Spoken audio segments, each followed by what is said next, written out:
Welcome to the Causes or Cures podcast, your gateway to understanding health and groundbreaking medical research in a fun and easy to understand way. With Dr. Eeks as your host, join us as we sit down with the world's leading doctors and scientists to unravel the mysteries of health. From practical tips on well-being to the latest breakthroughs in medical research, we cover it all. Don't forget to subscribe. Now, let's ignite our curiosity and together dive into today's episode. Hello, everybody. Dr. Eeks here, the host of Causes or Cures, and welcome. Thank you so much for joining in. And today we are rethinking medications, literally, with Dr. Jerry Avorn, who is professor of medicine at Harvard, and he is one of the nation's top experts on drug safety, pricing, and policy. He's here to discuss his new book, Rethinking Medications, Truth, Power, and the Drugs You Take. And there is something in here for everyone, I promise. Now, before the grumpy convention huggers roll their eyes, you know who you are, this episode isn't about demonizing medicine. It's certainly not about demonizing doctors, but it is about pulling back the curtain on how medications are tested, priced, and approved, and sometimes pushed through with more hype than science. Some get approved based on shaky surrogate endpoints or get accelerated through the system, even though you, me, my sister, your brother, still have to pay the same jaw-dropping price as if it went through years of rigorous testing. And you know what, guys? Not enough people know about this. Darn it. So I'm grateful to Dr. Avorn for coming on the podcast to tell us all about it. So if you've ever asked, wait, this pill costs how much? How am I going to pay for that? And it might not work. Yeah, this one's for you. Dr. Avorn's career has spanned activism, research, and testifying against major pharma blunders like Vioxx. He breaks down how FDA approvals can be a masterclass in regulatory gymnastics and why your taxpayer dollars might be helping pharma rake in record profits while you sit there and have to ration meds. Doesn't seem right, does it? So we're going to dive in here in a second. But first, I hope you guys subscribe, share the episode with your health nerd friends or just your friends. And if you feel inspired or annoyed after you listen to this episode, both are valid. You can tell me all about it on social media. I always want to hear your thoughts. All right, so let's get into it and give me a few seconds while I connect to Dr. Avorn.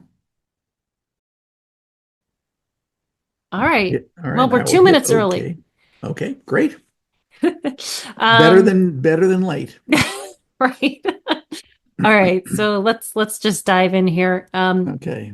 All right, everyone, we are connecting with Dr. Jerry Avorn, and we are going to talk about medications and that world, which you all know and love.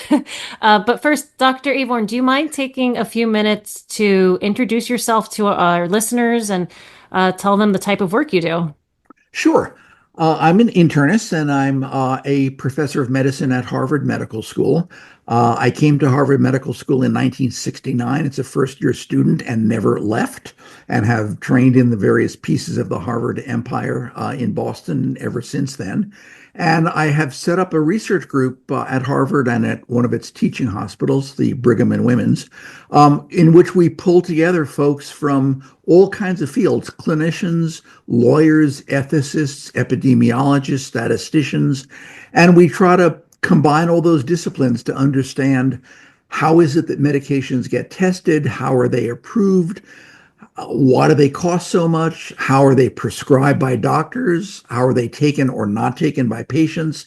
And each of those different disciplines kind of informs the other, because it really is a very interesting blend of all the different things you got to know to get a handle on that. And that's kind of what we do, and it's kind of fun.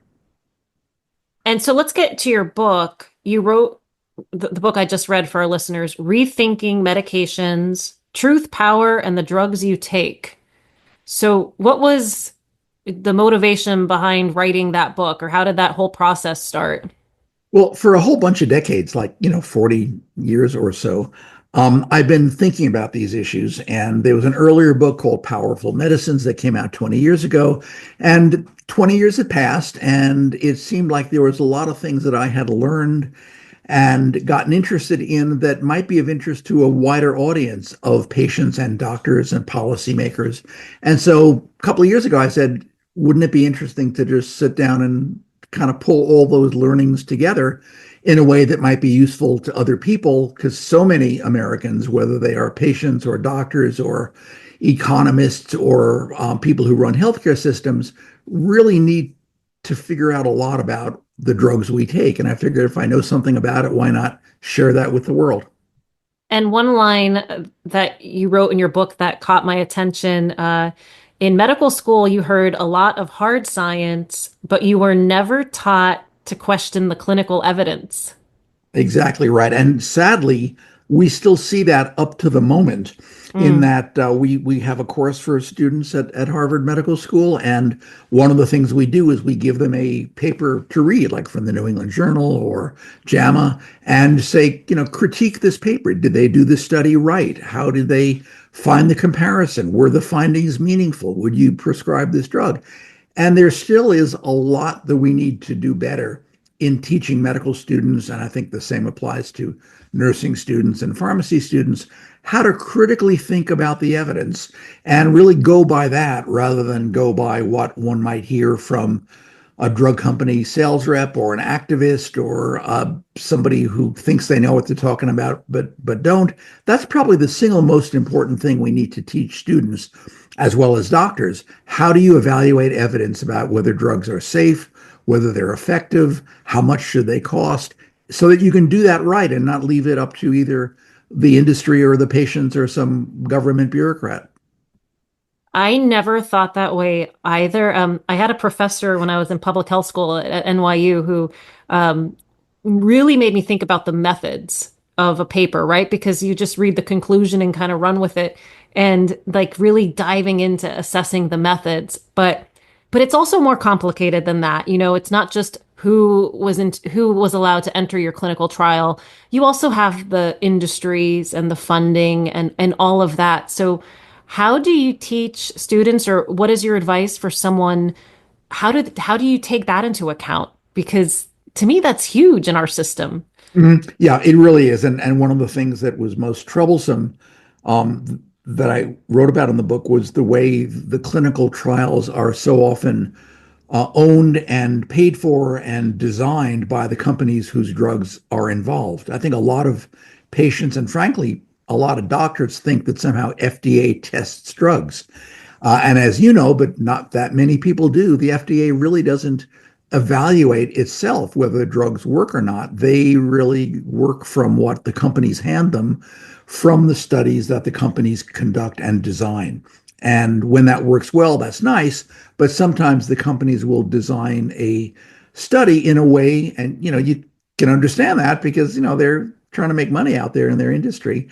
They will design a study that will maybe characterize their drug in the most favorable possible light, and to understand that really nobody is kind of second guessing the study design. FDA will try to have input on it, but at the end of the day, it's the company's study, and woe to us if we don't understand that maybe it was not structured in a way that was optimal for understanding, is this drug any good? One thing I wanted to focus on in this podcast, in which I learned a lot from your book, is the FDA accelerated approval, Right. which was made into law in 1992 after the AIDS crisis, which understandably so, a lot of people were dying and wanted stuff to try to just to survive. Then there was the 21st Century's Cures Act, another accelerated approval for breakthrough drugs. And this line in your book caught my attention. More than one half of new drugs are now evaluated through one or more expedited pathways that use lower standards of evidence. That is correct. And it started out, as you were just saying, with the best of intentions that at the height of the AIDS epidemic in the late 80s and early 90s, there was tremendous concern that maybe in its being so careful about evaluating drugs, maybe FDA was being a little too slow. And there was a very remarkable demonstration in the headquarters of the FDA with a bunch of AIDS advocates arrived with buckets of of red liquid, which they said was the blood of infected AIDS patients, and they poured it all over the floor of the lobby at the FDA offices and said, you are killing us and our friends and our community because you're taking so long to evaluate drugs. And pressure was brought to bear, and it actually made sense in that context that if you got a drug that looks very promising, maybe you should make it available and then let the company finish the testing and make sure that it works, but have it out there so that people can use it and benefit from it. And then if it turns out not to work, you can always pull it back. So I think that made sense to a lot of people at the time, including me. But the unfortunate thing, as you're referring to, is that so-called accelerated approval pathway has now really become such a large loophole under a lot of pressure from industry that we are now seeing FDA keep that. We got a lot of great AIDS drugs and HIV drugs, but it has been expanded to a lot of conditions in which the FDA has said, in effect, even if this new drug of yours doesn't work, if it makes a change in a lab test that might be sort of encouraging, we'll let you market it, charge full price for it, and then we're going to ask you, Mr. Company, to continue studying it and let us know if we got it right. And even that is sort of still kind of plausible, but where things have really fallen apart, and there were big government investigations in the last couple of years about that, is that the companies then don't do the follow-up studies. They have their drug on the market. They can charge, in many cases, hundreds of thousands of dollars a year for it without having shown that it works.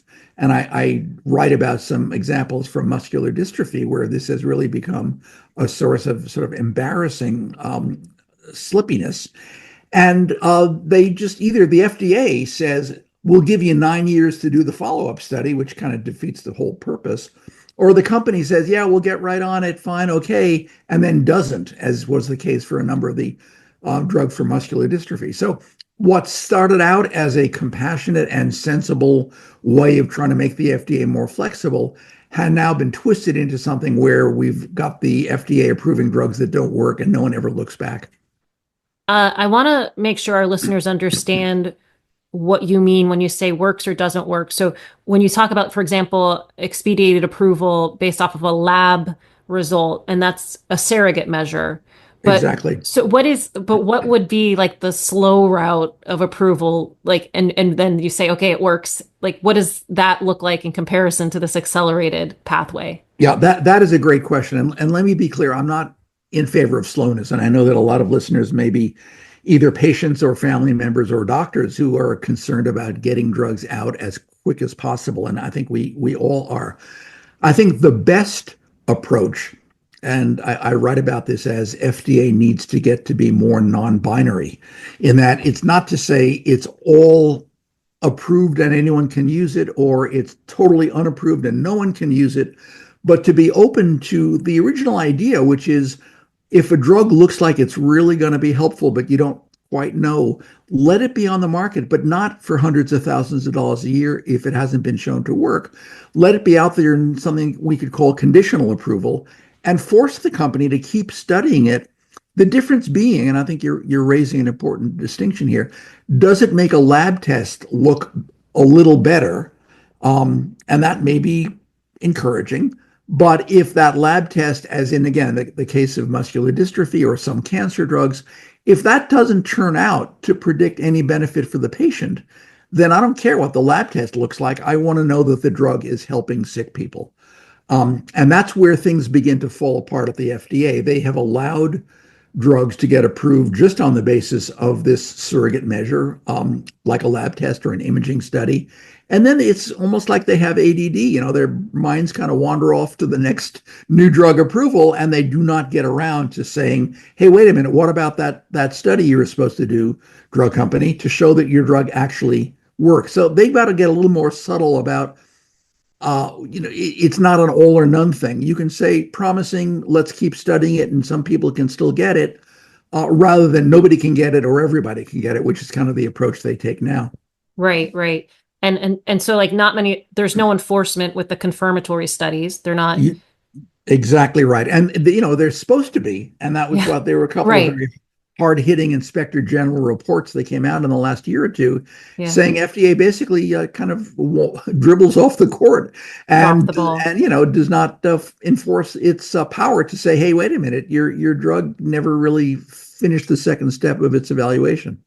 And just to drive this point home, because we know that we have an unaffordability crisis with healthcare and medications, people still pay full price for these drugs that go through this accelerated pathway. They're not getting a discount. Like, Absolutely. That's a key point, and that's absolutely true. And that, again, I think that's why the companies are often not in such a hurry to do the no. confirmatory studies to see if the drug really works, because if it doesn't, they've got themselves a problem. And yeah, that's another aspect of that whole idea of conditional approval is to say, okay, well, you make the lab test look better, we'll give you that approval. And by the way, you cannot charge hundreds of thousands of dollars a year for this drug because you haven't shown that it really works. But yeah, there's a built-in incentive for the companies to just forget about doing a careful job on the follow-up study, and their drug is Yeah. still on the market, getting paid full freight. And not only is there an incentive to not do the confirmatory study, but as you wrote in your book, it seems like there's an incentive to try to get drugs approved this way. Is that okay? Yep, you said it. And again, we got to remember that the drug industry, there's a lot of smart scientists who work there, but at the end of the day, they are corporations that have to be accountable to their shareholders. And, if they were to say, gee, this drug, we haven't really proven it, let's not market it yet, there would be an uprising of their shareholders and the companies that invest in the drug companies saying, wait a minute, you've got this bonanza that you could charge hundreds of thousands of dollars a year for. So what if it doesn't work? Get it out on the market because they're going to let you do it. Why would you not do it? They say, and we cannot expect the companies to police themselves. That's why we have, or at least have had, an FDA to kind of be the policeman on the beat on that. You wrote a lot in your book about the Alzheimer's drug and how that got approved. And I know some people might remember or have read, there was a whole scandal with that. And you have other case studies that I think they're compelling because I think they would resonate with people. That I wanted to ask if you could maybe just tell that story a little bit or summarize it for people because I think they should hear it. And you had kind of an insider's view on that. So if you'd be willing. Sure. And thanks for the question, because I think it's something that pretty much everybody listening either knows somebody who has Alzheimer's disease or knows somebody who knows somebody, or maybe it's a family member. And, it's a terrible, terrible condition, and we don't have any decent treatments for it. And so it's understandable why everybody would want for there to be some kind of a treatment that could actually make, not cure it perhaps, but at least make it a little bit less aggressive. So of course, everybody wants that. Where things went off the rails with the drug that you're talking about, which was called Aduhelm, was that a study was done by its manufacturer, a biotech company here in the Boston area. And their statisticians, after they had spent many millions of dollars and many years testing this drug, their statisticians came back and said, sad news, folks, but the drug doesn't work. And the company essentially gave up on the drug until there were conversations, and we still don't know quite who said what to whom, but meetings were held with the FDA, some of them off the books, in which the FDA and the company said, well, gee, maybe if we look at the exact same study data, but we turn it around a little bit and we change the outcome and we do some fancy statistics, maybe we could show that it did work. And so they brought it back to the FDA, much to the delight of their shareholders. And the FDA, the good news is the scientists within FDA said, no, the drug still sucks. It doesn't work. And the outside advisory committee came in, scientists from around the country came in and looked at the data and said, no, it doesn't work. Doesn't help patients. Their memory is no better than it was, or at least it's not even getting worse more slowly, which we could live with, I guess, as an outcome. And the head of the FDA department that was in charge of that, Dr. Janet Woodcock, said, actually, I'm going to move the goalposts and change the evaluation criteria. and say, well, you don't really need to show that it's any good for patients. Just show that it lowers amyloid levels in the brain, even if you haven't demonstrated any benefit for patients. And that was not the terms of the evaluation in the first place. And the advisory committee was furious because they were asked, does this help patients in any way at all? And they said, no, it doesn't. And then Dr. Woodcock said, okay, we're not going to go for patient benefit. We're going to go for amyloid levels in the brain. And kind of unilaterally, she approved the drug, which was a grotesquely bad decision. And it kind of illustrates what happens when this accelerated approval surrogate outcome stuff can get taken to extremes. And it was like the worst. My colleague Aaron Kesselheim was on the advisory committee, and he and a couple of other people quit the advisory committee saying, why are we working so hard to evaluate the data if the FDA is going to change the terms of the evaluation and then approve a drug that doesn't work? And in fact, the drug didn't work. And it was only when Medicare came along as kind of the grown-up in the room and said, in effect, Medicare has paid for virtually every drug the FDA has ever approved. They don't see their job as evaluating drugs, they just pay for them. But this drug is so bad, and it's got a lot of side effects, like making, swelling and bleeding in the brain. You got to go get an IV infusion every 2 weeks. It was going to cost, it was estimated at its initial price, about what the entire budget for NASA was going to cost the country for one drug that didn't work. And the Medicare said, no, this is going to bankrupt Medicare. We're not going to cover it. And that was an unprecedented decision, but it was a smart one and it was the right one. And then after that, the drug basically died a quiet death and nobody ever prescribed it anymore. Right. It was sort of like this loophole, like that regulators or payers were like, pushing back on that accelerated approval. I have to ask you though, Dr. Woodcock, like you said, and you wrote about in your book, made this decision almost by herself. And I know she's been asked, she's left the FDA, and I know she's been asked about this. What are your thoughts on what drove her to completely override the advisory committee and make this decision? Okay, great question. And there's the nice answer and the maybe more realistic answer. The nice answer was that she took the position, which I certainly wouldn't agree with, that we want to give people hope. We want to help the companies get a lot of money to do more research.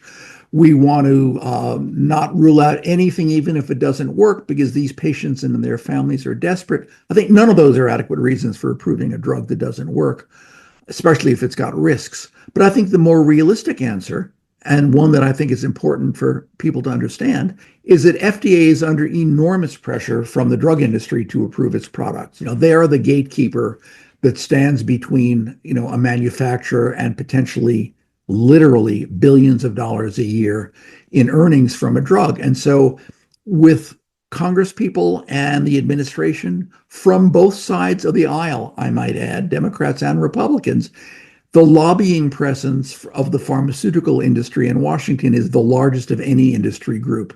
And they've got like multiple lobbyists per congressperson. And, they would go in and say, you've got a lot of constituents who have Alzheimer's or their parents do. And, you wouldn't want to be seen as somebody who is not moving forward a little ray of hope for these patients and their families. And, between the pressure put on individual congresspeople by industry and the pressure put on the administration to whom FDA reports directly, there's a lot of noise out there that is clouding the head of FDA decision makers to okay drugs that actually don't work so good. So I have to ask you, as a practicing physician, or you've seen patients and all that. So with all that in mind and this accelerated approval process, do you feel like it's an evidence-based system? Like, do you feel confident saying that? Wow, I lose sleep over that question, Aaron. It used to be very much more evidence-based, and it's got to be evidence-based because we can't approve drugs based on, who is yelling the loudest or who is giving the most campaign donations to congresspeople or who's got the most, tear-jerking story. We got to, as your question implies, we got to go with the evidence. And if the evidence shows that the drug doesn't work, sadly, we got to say, sorry, this drug is is not something that we're going to put on the market until somebody comes up with a better drug, because it really does reward mediocrity. As I write in the case of the muscular dystrophy drugs, once FDA made a similar judgment about those drugs as it did about the Alzheimer's drug, what happened? It's not like suddenly the science got better. Companies kept coming back. In fact, the very same company kept coming back a couple of times with additional drugs saying, hey, we changed the levels of this protein and we didn't show it helps these kids to be less disabled, but you approved the last one because we had a little protein change, so approve the next one too. And the FDA has approved now a string of drugs for that particular muscular dystrophy condition because the company said, well, you've lowered the standards and now just let us have another drug that works in a similarly ineffective way. And the FDA, God bless them, said, okay, you can have that approval also. So yeah, we've lost our grasp of the fact that at the end of the day, politics aside, emotion aside, finance aside, there's really only one thing that ought to govern the approval of a drug for use in patients in the United States, and that is, does it really help the patient? But that's not what's happening now. Yeah, we've drifted away from that. And again, when the FDA was first given its powers back in 1962, after the thalidomide tragedy, where kids were born with birth defects because a drug had not been studied adequately in other countries, and it was only the U.S. that really remained resolute and said, let's not approve this drug. It was a then very young woman named Dr. Frances Kelsey. It was her first job out of med school. And she said, I don't see evidence that this drug is safe. I'm not going to approve it. Yeah. And we heard all the same arguments coming from industry about, oh, you're just sluggish bureaucrats and you're keeping drugs out of the hands of the American people and you're limiting people's freedom. And she said, no, show me evidence that it's safe and I'll approve the drug. And they couldn't, because as it turned out, we later learned it caused birth defects in pregnant women who were taking it to help with their morning sickness. She saved tens of thousands of children from being born with birth defects. And that is what led to the idea back in 1962 that we ought to be able to approve drugs only on the basis of good, clear, rigorous evidence, not based on, there's a need we can make some money off of here. Right. And that was an FDA victory. That story. Yeah, exactly. For sure. And that really gave the FDA, credibility it hadn't had before. Yeah. I also want to point out for our listeners, when these drugs are approved through these accelerated pathways, they don't have to advertise the limits in the evidence. Is that correct? You said it. Yeah. And in fact, that was proposed and then shot down on a party line vote. I won't tell you which party. You think that for people who advocate marketplace transactions and saying, let's put everything out there and do your own research and look at the evidence, it would seem like maybe you should have all the information out there if you want people to be well-informed consumers. But no, that a doctor, it's very hard. I mean, you've got to really do a ton of digging if you're a doctor, and even more if you're a patient, to find out, was this drug approved based on accelerated approval and scanty evidence, or did it go through the whole full court press and really get evaluated well, and we can be positive that it's going to work? So in your experience, how, I know drug companies will take, they have representatives and they go to the doctor's office or the hospital and they try to sell the drug to the practicing physician. How many physicians inquire about that? Is it like on their radar? Very, very few, in part because most of us as doctors don't even know that that's a question to ask. Except for, me and my wonky friends at Harvard Medical School don't even realize that there's different kinds of approval, and some approvals are pretty gold standard and others are pretty sketchy, but most people don't even know that's a question. Right. And that's not a criticism of the doctors, by the way. I think it's just the system, and this is how it's built. And exactly right. I mean, I know that it's not feasible for every single doctor, no less every single patient, to do that phrase I hate, do your own research, as if you could possibly, replicate the thousands of person hours that FDA put in to look at all the data with statisticians and clinicians and toxicologists. That is, as you know, a gargantuan effort. And the idea that any particular doctor, or even more so patient, can somehow go on to Google and figure out if a given drug works is just totally unrealistic. So we really got to have a strong FDA, which, of course, since I did the first draft of the book, is now a much weaker FDA, and people, as you know, are being laid off right and left. And the very questions that we're talking about now are even less likely to get addressed because of the enormous cutbacks that we're seeing now at FDA. I want to get back to the do your own research Mm-hmm. question, but you were involved with Vioxx. You wrote one of the first research papers on it in 2006, and Right. you testified as a plaintiff's expert witness. And this was a widely used drug by millions of Americans for over 5 years. And I mean, Right. similar to what sort of started the opioid epidemic, like that false statistic that went everywhere. But then it took, finally, the manufacturer admitted, okay, this drug is going to triple the rate of heart attacks and strokes. And you asked the question in your book and you answer it, how did this happen? But Yeah. what was that like for you? You write this paper, you see this happening, and you can't stop it right away. And you have to go through all this red tape. You see people struggling. What Yeah, was that yeah. like? It was sort of an Alice in Wonderland feeling in that my colleagues and I looked really, really hard. And we looked at the medication use records of tens of thousands of people to basically see who was having heart attacks on Vioxx and who took other drugs and was just like them and didn't have heart attacks. And we used some fancy epidemiology to try to calculate, is there an increase in risk? And we found that yes, there is.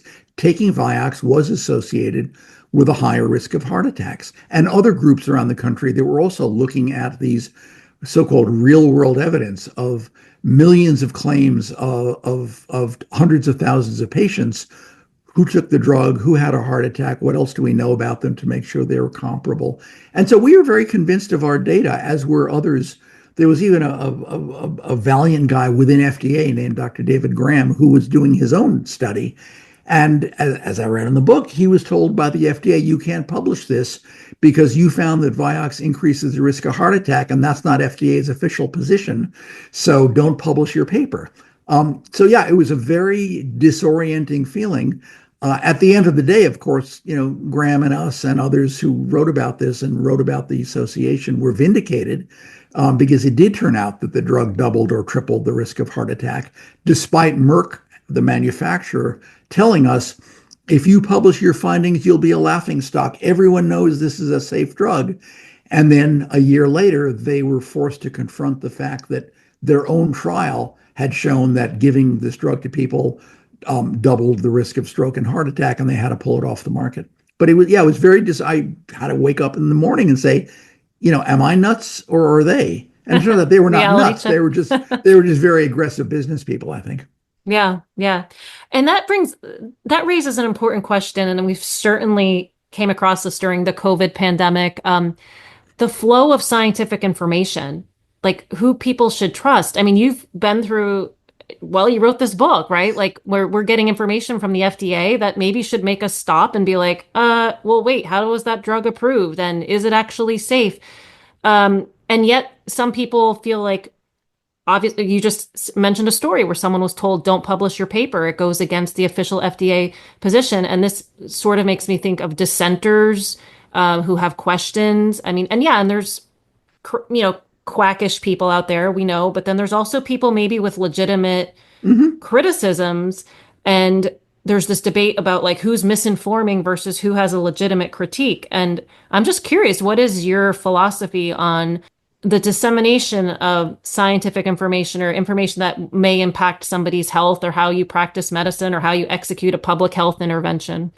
That is a really important issue, which has gotten much more fraught since I started the book, in the sense that now it has become kind of a cottage industry to say, well, the FDA and the CDC and all these so-called experts are not telling you the truth. Every citizen has got to kind of do their own research and figure it out. I think that way lies madness. We cannot have everybody in the country trying to figure out which drugs work and which drugs don't. It's an undoable task. The companies give FDA some data about their products that FDA is legally required to keep secret because it's like corporate property, but the FDA people get to see it. And so despite all of the lapses and bumps in the road in the way FDA has done its work. I think the only way forward is for the FDA to do its job incredibly well and for us to give them the resources they need to do it and to then be able to trust that they are making the right decision rather than saying, as some marketplace advocates have said, well, just make everything available as long as it's not immediately toxic. And then doctors and patients over time will figure out what works. That is lunacy. It's not going to work. People are going to be dying as a result of that.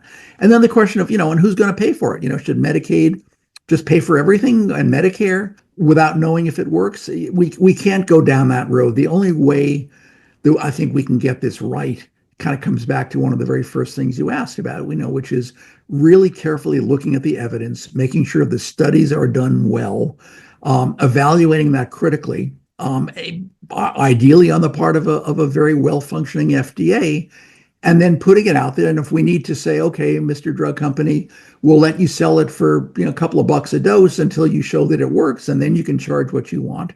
That's the only way forward, rather than putting this into some kind of chaos where people are supposed to figure things out by themselves. We don't want to go there. Or maybe AI will do it for us. Yeah, right. There's a little segment in there about how AI told people to chew on rocks because they need more calcium. Because in the scraping, and this is on Google's AI overview when it first came out, and that's because they scraped from the internet an article from The Onion, and they couldn't tell that it was The Onion and not JAMA. Yeah. And so you end up with this ridiculous recommendations that's featured as a rec. But what we've tried to do is also say, and this is something that struck me like in medical school, we doctors should not be dependent on what the drug companies choose to tell us, because we need to be able to have some kind of honest broker that will be able to say, we're going to look at all the evidence, and we actually are doing this through a nonprofit. None of us gets paid anything from any drug company. We don't consult for any drug companies. We just review the evidence and try and come up with the best recommendations we possibly can for doctors and patients to be able to look at. And when I set this up in 2005, I named the organization ALOSA, ALOSA, because that's the genus of fish that swim upstream, like herring. And we're sort of swimming upstream, but that's another kind of public good that we need to have out there, so that if I, as a primary care doc, want to know what's the scoop about, the GLP-1s for obesity or diabetes or some new drug to lower cholesterol, I don't want to learn that from a sales rep. And when I was a busy primary care doc, I didn't have 20 hours a week to spend in the library or online reading the papers. So we need to say, kind of like we used to say about how it's the government's responsibility to provide clean air and water and roads and so forth. We're doing somewhat less of that. But, these are things everybody shouldn't have to figure out on their own. It ought to be something we would say, we're a society, we're all going to work together, we're going to fund this with no contamination whatsoever from conflict of interest, because everybody wants to have a doctor that has access to impartial information. That ought to be what you can expect when you go to the doctor. But the poor doctor is trying to get, through the day and get home before 9 p.m. And, it's not, the sales rep comes in with their, in the old days, coffee mugs and ballpoint pens and lavish meals and flattery and chat. And, it says, oh, by the way, here's what you need to know about diabetes. That's not a way to teach doctors, I don't think. I want to get back to, I want to hear your recommendations and solutions, just because I think industry just has so much power that it's like, is it even possible? I struggle with that question. So I'd love to hear, but the do your own research crowd got a lot louder when the COVID vaccines were approved. And I'm just curious, how did you feel about that approval process? I mean, it was new technology. And so understandably, people were very nervous. And then there was sort of this blanket recommendation to everybody, right? Everybody do this, like whether you're, eventually became that, a kid do it, and then, an older person do it. Do you think that was the correct way? Do you think we should have had more nuanced recommendations as more data came in? And the folks who we've elected, I think it's because there was such an extreme backlash to, how that all went down. What are your thoughts on that? Wow. Yeah, I've obsessed a lot about that. And I think that the COVID era, and the vaccines in particular represent some of the highest points and some of the lowest points in our medical and public health recent history.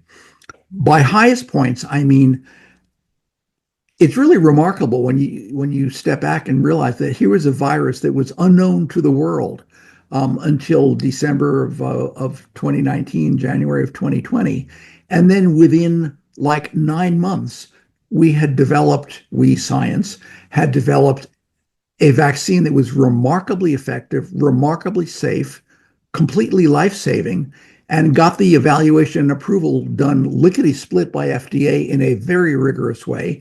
And then people were getting vaccines before the end of calendar 2020.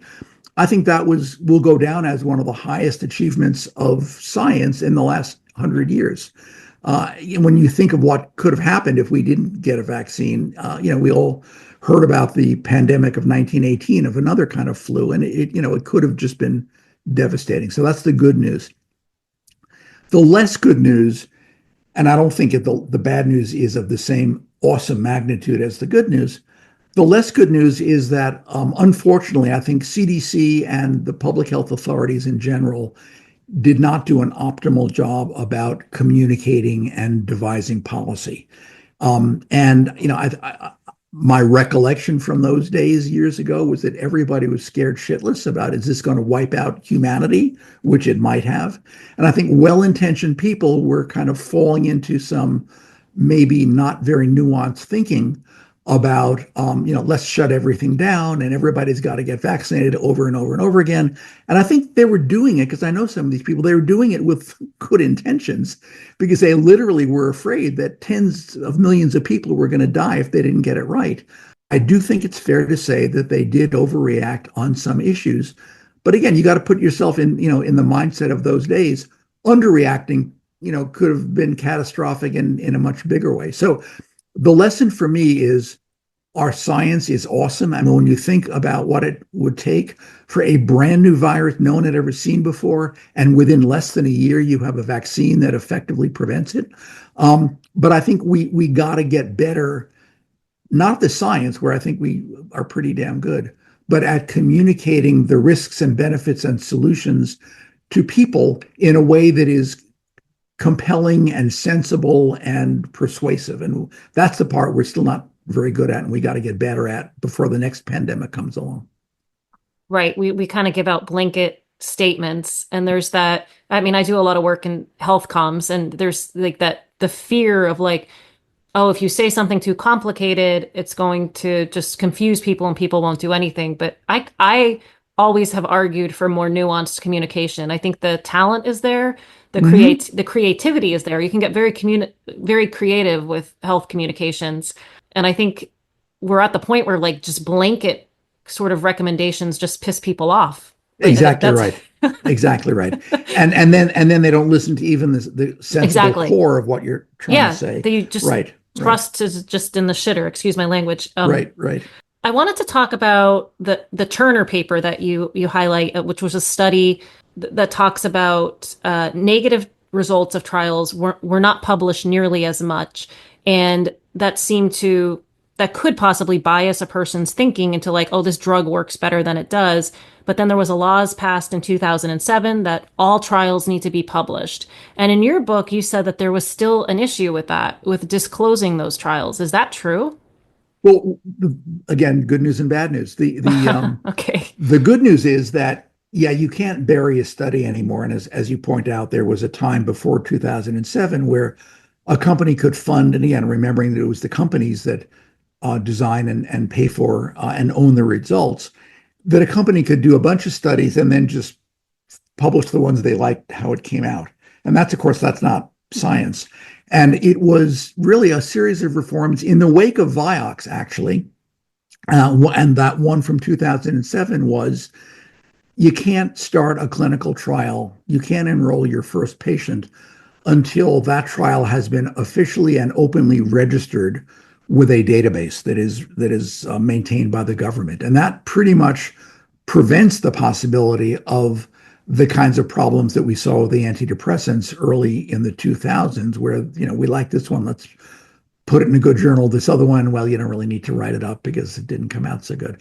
And so that's been a boon. What's been less of a boon was the hope had been that not only would the existence of the trial be made public so that anybody could know about it, but the results would also be published. And the results piece of that clinical trials database is incomplete, to put it charitably. And we really ought to be able to do a better job. Not only do you have to tell the world you're doing the study, how many people are in it, what are the endpoints, but then when you got the results, you just got to put them in the damn database so that people can look. Again, not the average person with an internet connection, but people who really specialize in looking at clinical trial data can go ahead and find out what did it show, not just was there a trial.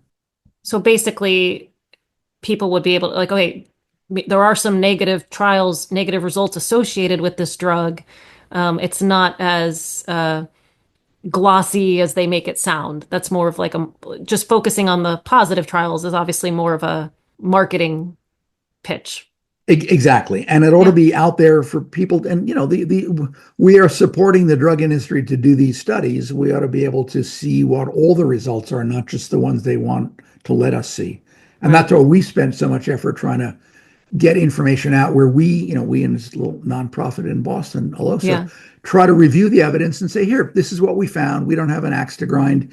We thought you'd want to know. And we do that for everything from, heart failure to diabetes to depression to Alzheimer's.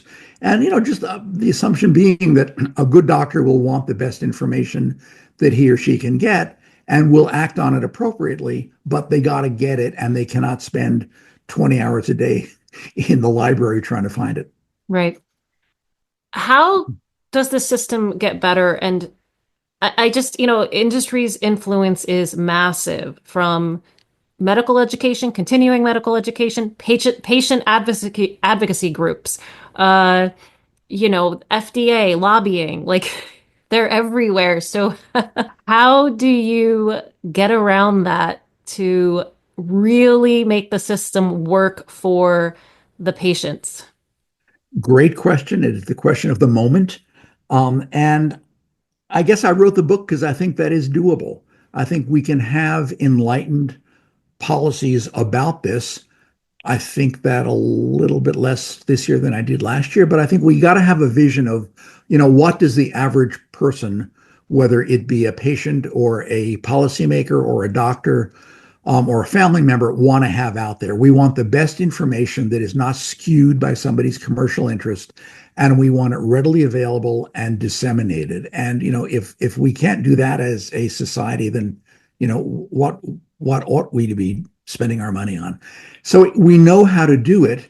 It has just been a pitched battle because the industry is not, they would rather be the main arbiters of what doctors and patients know about drugs. And that's why they spend literally tens of billions of dollars a year to communicate to patients and to doctors, not to mention all the lobbying. But I think and again, one of the goals of writing Rethinking Medications was, if people knew about this a little bit more as citizens, then when the time does come to have an election, assuming we are still allowed to have elections, they will be able to say, here's somebody with a really good position on this. There's a 1,000 different positions that people running for office can take, but I'd like this to become more of a topic of conversation so that this can be part of the policy debate nationally, because we know how to do it. We just got to get control back in the hands of the patients and the doctors and the families, and not in the hands primarily of the manufacturers. So part of the goal of writing this book is to just increase awareness and put it on people's radar, everyday people who access the healthcare system, and they want to go to their doctors and know that they're hearing accuracy and the truth and not industry spin. Yeah, right. You said it, and I guess I'm old-fashioned enough to believe that if the people are well informed, they will make the right decision.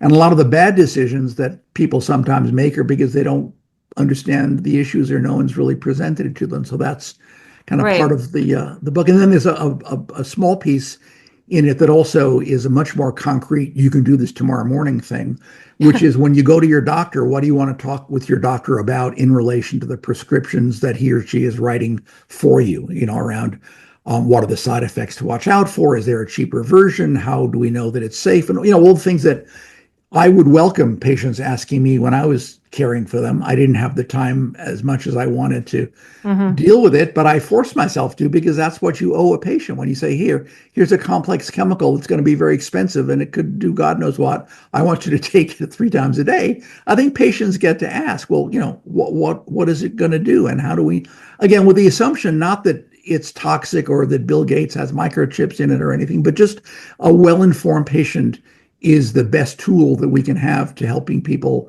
use their medicines correctly. Right, right.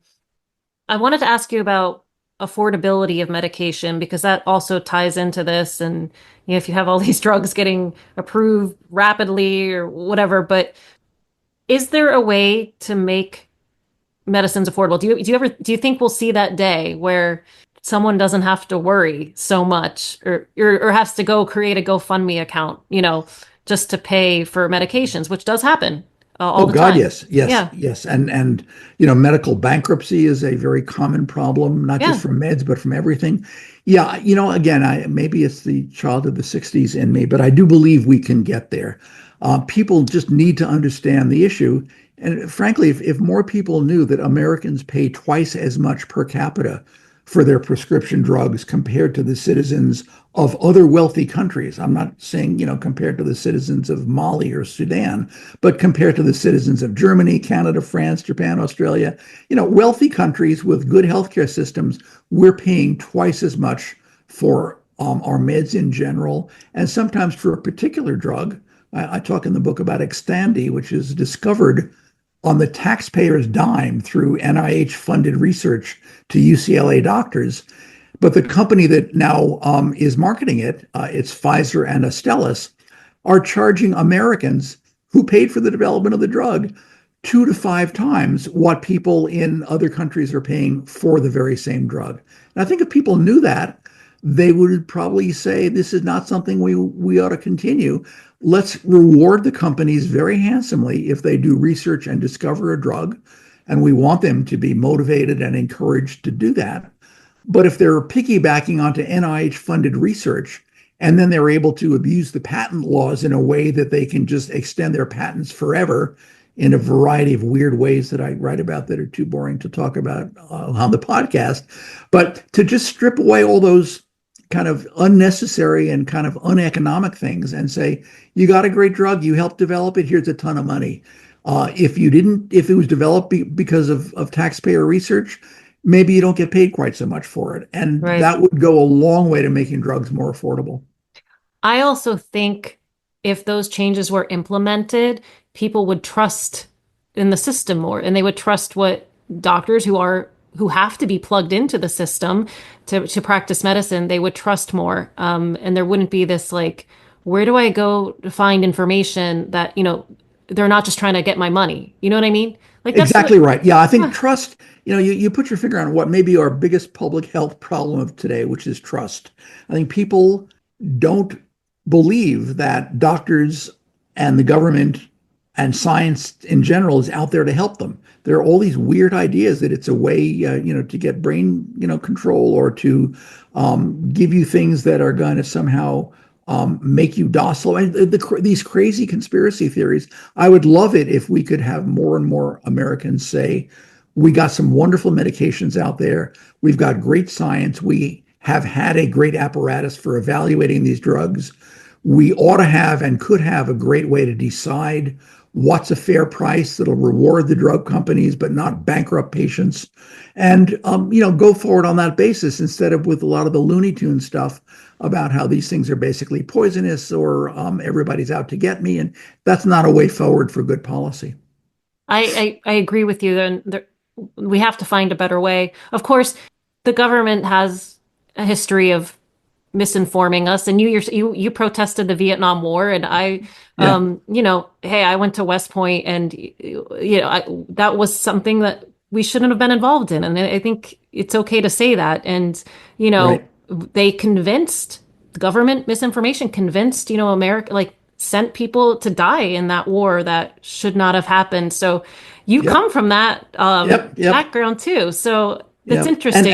as you may recall, there was a sentence. It was kind of hard to find, but there was a sentence in the book where I am advocating for people trusting the FDA because they've got all the data and they've got all the scientists and they can really look at things, and people should not go out and just form their own opinions about drugs. And then I compare that with my feelings in the 60s when I was at Columbia, where things were kind of interesting in those days, where people would say to me, you think you know what we ought to do in Vietnam. Who are you? The government must have information you don't have, and you should listen to them because they know more than you do. And in those days, I said, and I think you would agree, no, the government's getting it wrong. I want to base my decisions on my own beliefs.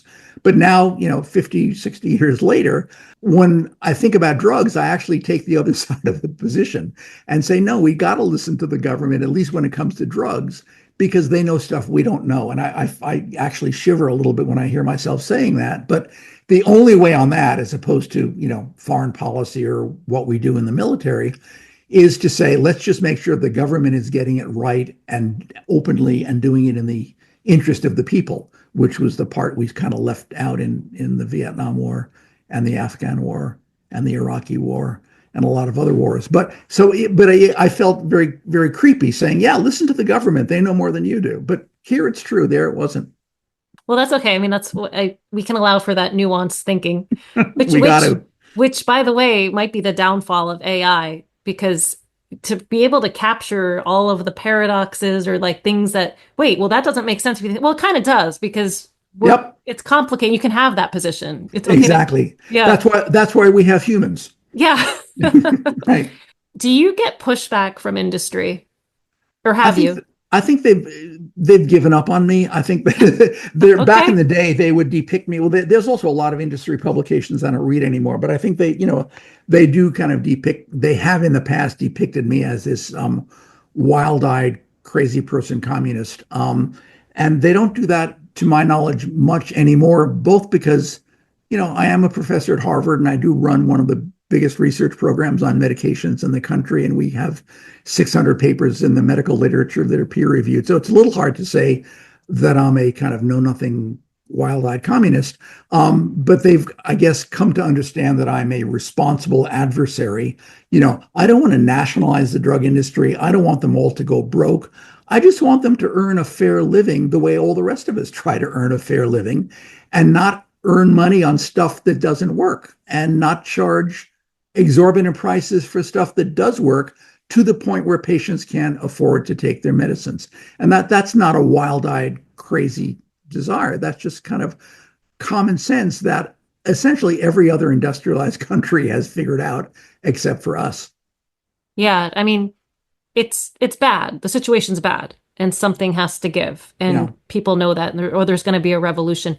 Do you think there's a problem with our peer-reviewed journals, like industry influence over that? Everyone's like, oh, is it peer-reviewed? Is it in a journal? And, I think it's a little bit like what we were talking about, the COVID crisis. I think most of the time, most of the people involved get most of the questions right. And, were there excesses or lapses, in COVID or in peer review? Sure.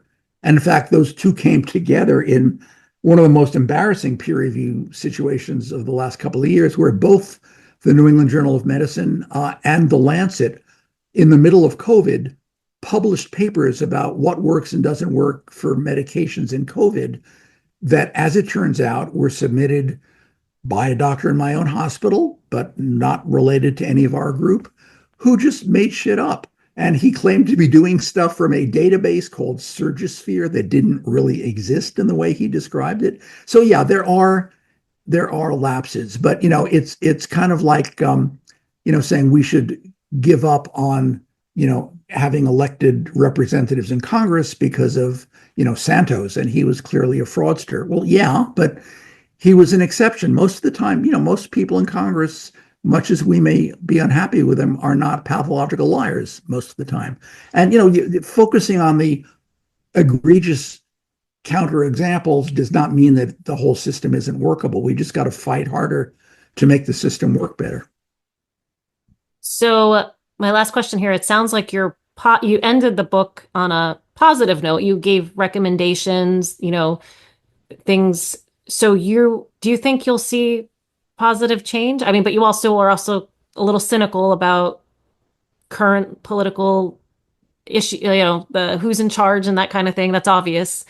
Yeah, yeah. Yeah, you said it. It's interesting to ponder when, the book was finished, and it was finished right before the election. And it was at the point where the publisher said, okay, remember, you've gone over the galleys a couple of times now. The only changes that you can make now are typographical errors and spelling mistakes. And I said, but holy cow, look what just happened with the election. And look who's going to come in as the head of Health and Human Services. And they were very much more flexible than they might have been, and said, okay, you can change, add a new paragraph, change this, change that. You're not supposed to, but we understand that this is more than just typos and spelling mistakes. So I was able, and the alert reader will be able to tell which parts were written before November 5th and which were written after, to say, look, we've got a lot of tough things we're going to have to confront. It has gotten immeasurably worse since the election. And, sitting at Harvard Medical School, where we are facing many billions of dollars of cuts in medical research, because of, I think the main goal is to just kind of humble Harvard rather than to think this is going to help with anti-Semitism on the undergrad campus. And I'm Jewish, and I am very concerned about anti-Semitism. I don't think that ending cancer research at the medical school is an effective way of combating anti-Semitism on the undergrad campus.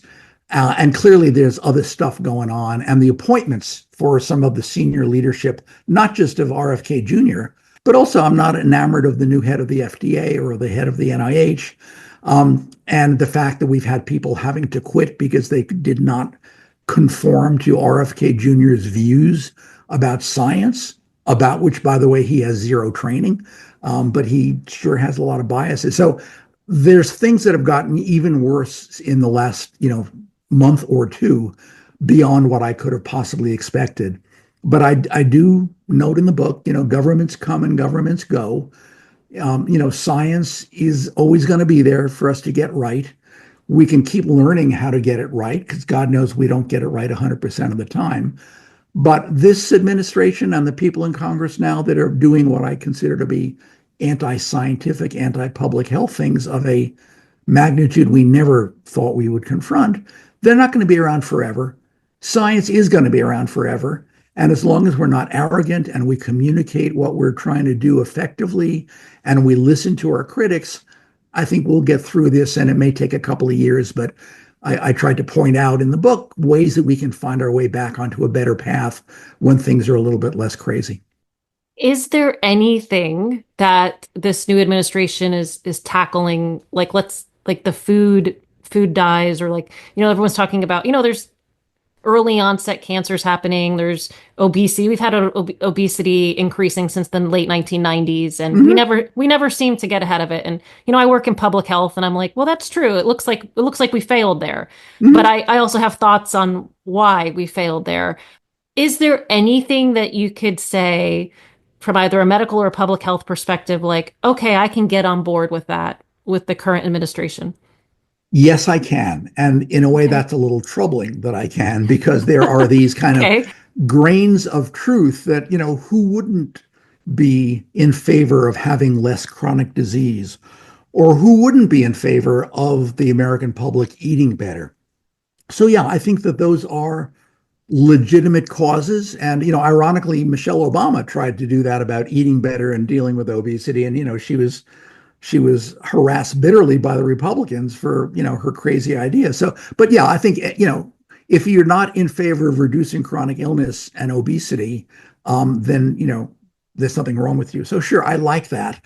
What I'm not yet clear on, because it's a little early, is, are those just kind of happy talk thoughts that, because everybody knows that no one's going to object to reducing chronic illness, but are those going to be sort of the mantras that are out there? And meanwhile, what we're doing is firing scientists left and right who are working on these very conditions.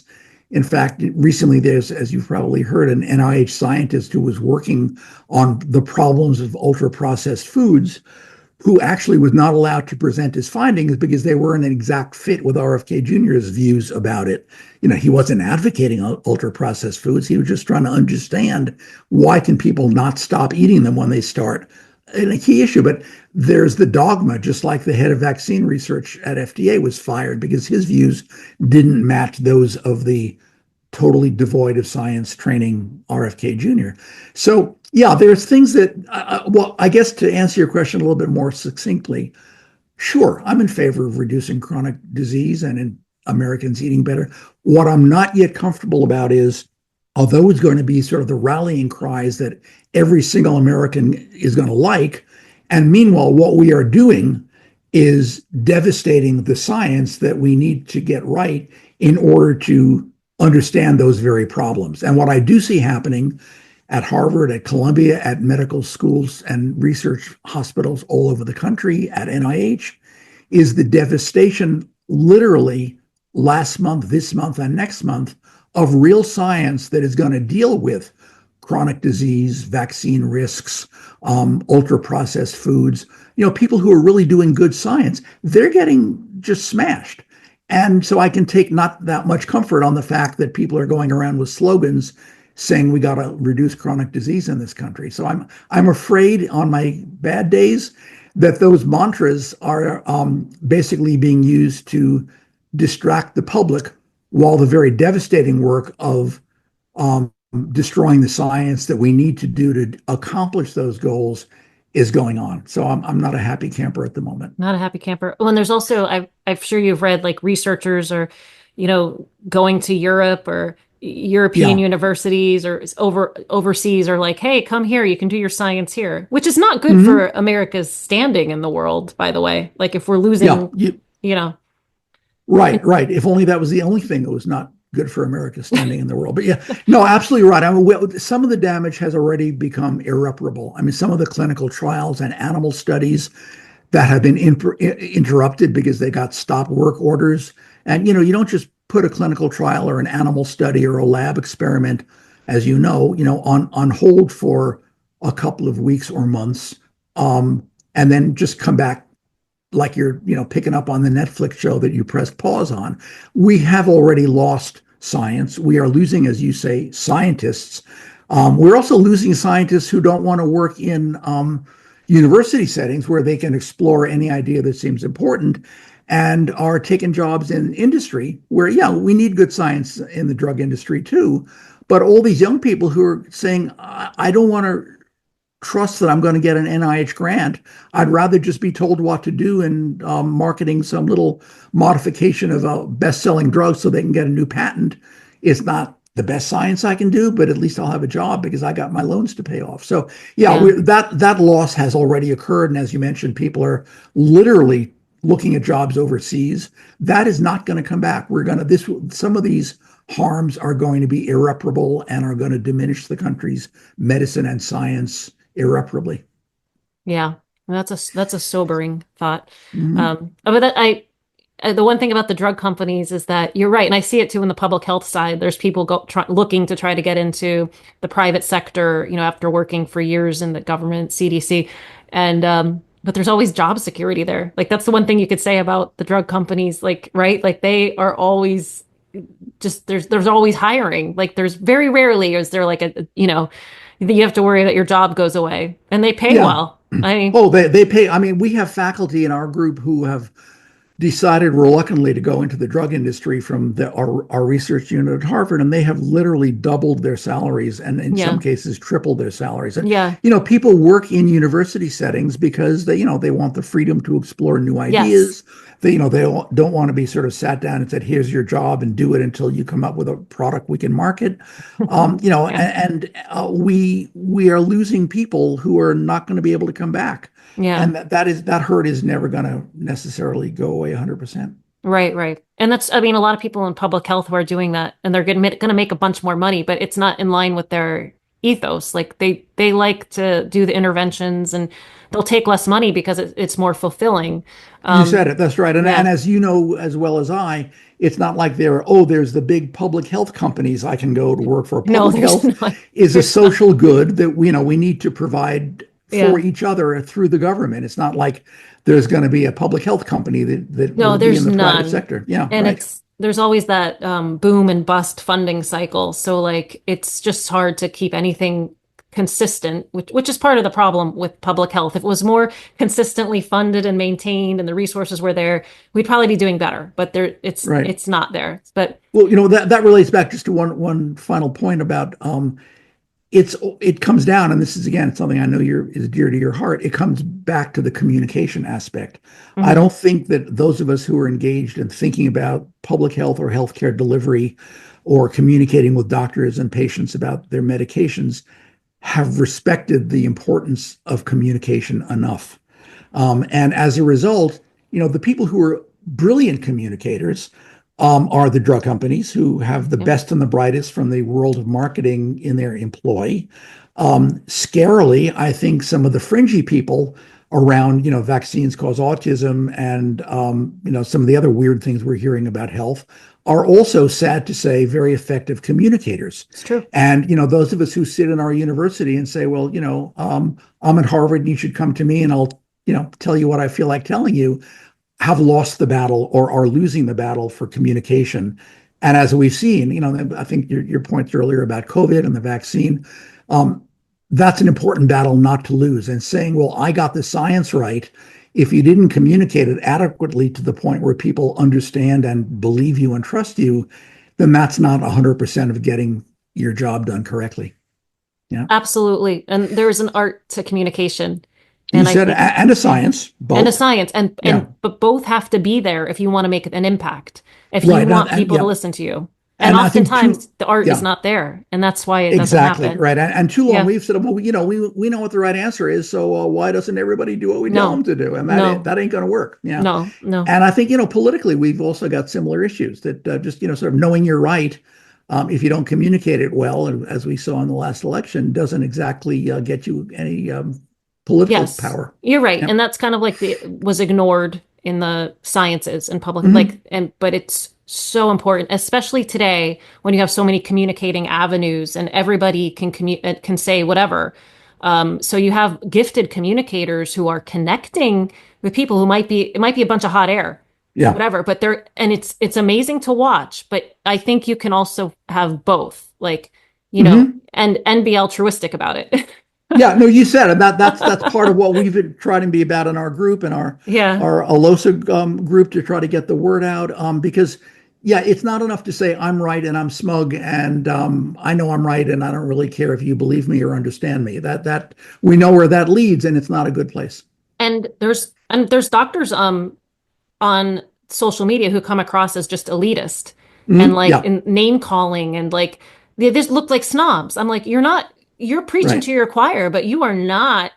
resonating with people who you should resonate with. Exactly. And we've seen what happens, whether it's about health or about politics, where, Yeah, if you talk down to people or you don't talk to them at all, yeah, you're going to lose out to somebody who may be saying something that's 100% false, but if they're saying it effectively, then, they're in charge and you're dead.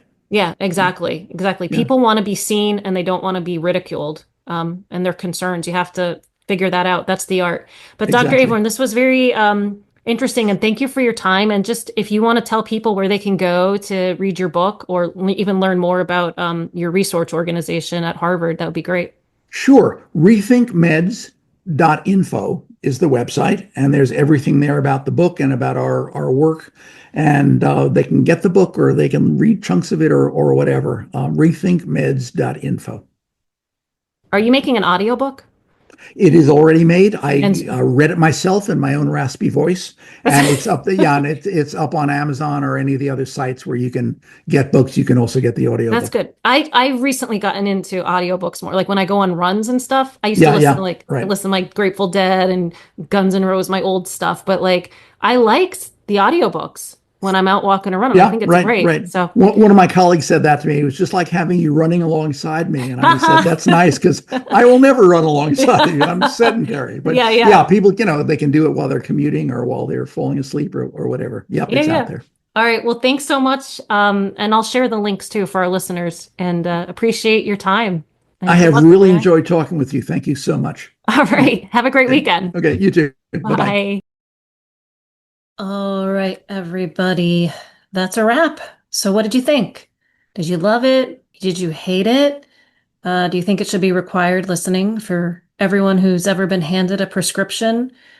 Maybe. Maybe. Let me know what you think on social. I do actually read your messages, even if I don't respond. At least I try to.